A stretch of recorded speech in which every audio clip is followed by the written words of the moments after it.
შენი და არის და ძმა არიანა. ჩა?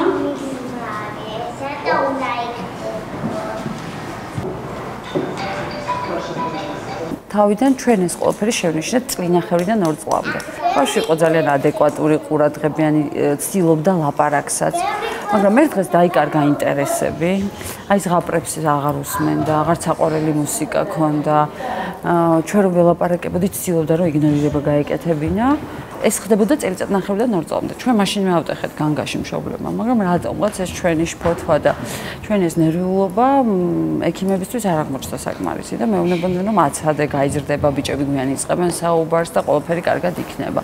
სადღაც 2 წლის ეს უკვე ძალიან ნათელი იყო სურათი და უკვე მაშინ ფსიქოლოგებმა გვითხეს რომ რაღაც ხდება თქვენ თავს 3 წლამდე უკვე გვითხრეს დიაგნოზი რომ არის აუტისტური სპექტრი. თავიდან არის ძალიან რთული, არის შოკი პირველ ეტაპზე. შეიძლება მოყვეს დეპრესიაც, მაგრამ ძალიან მალე უნდა გამოფხიზლდეს დედა და დედას არ აქვს უფლება რომ დარჩეს შოკის მდგომარეობაში, იყოს დეპრესიაში და მაშინვე უნდა დაიწყოს ბრძოლა თავის შვილისთვის. და ჩვენ მართლაც ასე იყო ჩვენს შემთხვევაში, იმიტომ რომ მე მარტო არ ვიყავი, ჩემს გვერდით იყო ჩემი მეუღლე, მთელი ოჯახი, ბებიები, ბაბუები და რეალურად დღეს ლევანიკოს ახოვია ერთი გუნდი ოჯახის, რომელიც თავიდან ბოლომდე ზრუნავს იმისთვის, რომ ის გამოიყვანოს ამ მდგომარეობიდან. ის რომ შობელი ფეხზე დადგეს, მე მიმაჩნია რომ ვიდრე ბავშვი წავა ფსიქოლოგთან, ჯერ შობელი და მთელი ოჯახი. ბებია, ბაბუა, დედა, მამა, რეალურად ჩვენ ყველანი დავდიოდით. და გვეხმარებოდნენ იმაში, რომ ჩვენ მე რა განსხვავებული შვილი ყავთ, მეუბნებოდნენ რომ მოდი წარმოვიდგინე რომ შენ ყავს ვარსკვლავ ბიჭუნა. და ერთგვარი თერაპია იყო ეს. და მოდი ახლა უნდა შეიცვალო ცხოვრების წესი. თავიდან ეს მართლა ჩანდა აი როგორ გითხრა, წარმოუდგენლად, ძალიან მძიმედ, შეუძლებლადაც, მაგრამ გავიდა დრო და მივხვდით რომ არაფერი შეუძლებელი არ არის და მე ყველა ერთად დღეს ვართ იმ აზრზე, რომ უნდა ვიბრძოლოთ და შედეგი იქნება. მაგრამ ვიცი რომ ამას სჭირდება დიდი ნებისყოფა. ეს არ არის შედეგი, რომელიც უცებ მოდის. ყუს ნაბიჯით მიდის პროგრესი, მაგრამ ალბათ ბოლო იქნება, აუცილებლად იქნება შედეგი. ჯერა. საწავიდით. ბანკარის მართვაში დამეხმარები. ხო. წავედით. ეხლა წავიდეთ. ვისრიალოთ. თუ ლევა, შენ საქანელაზე გიყვარს, ხო? მოდი ჩავდგეთ რიგში.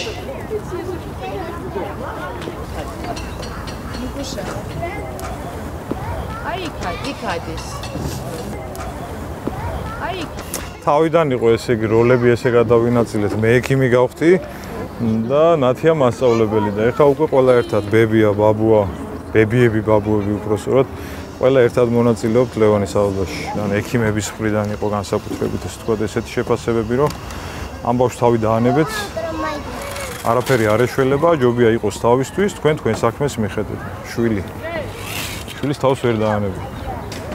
და უნდა ბოლომდე იბრძოლო იმისი კეთილდღეობისთვის. მისდასთან თავიდან ქონდა სრული იგნორი, საერთოდ არ აქცევდა ყურადღებას. მაგრამ ეხლა ანამ იმდენ იქნა და იმდენად ცდილობს მასთან ურთიერთობას, გასახანს არ აძლევს, არ ასვენებს, დღე-დაღამ ეფერება, თხოვს რომ ეთამაშოს, რომ ესეც იძულებულია ხოლმე ამის შემდეგ, რომ მასთან ერთად ითამაშოს, მაგრამ რომ უყვარს ეს ჩანს. იმიტომ რომ მივა ზოგჯერ სრულიად უცერემონიოდ და მოეფერება, ჩაეხუტება და დილით რო გაიღვიძებენ ხოლმე, მოძებნიან ერთმანეთს ლოგინებში გადადიან, გადმოდიან და იქ ეხუტებიან ხოლმე ერთმანეთს. ხო ლევანიკო? უმეტესად მესმის პრეტენზიები საზოგადოების მიმართ, თუნდაც უახლოესი მეგობრების და ახლო წრის მიმართ, მაგრამ ჩვენ თავიდანვე ამ თემაზე ვლაპარაკობთ ღიად და ხმამაღლად.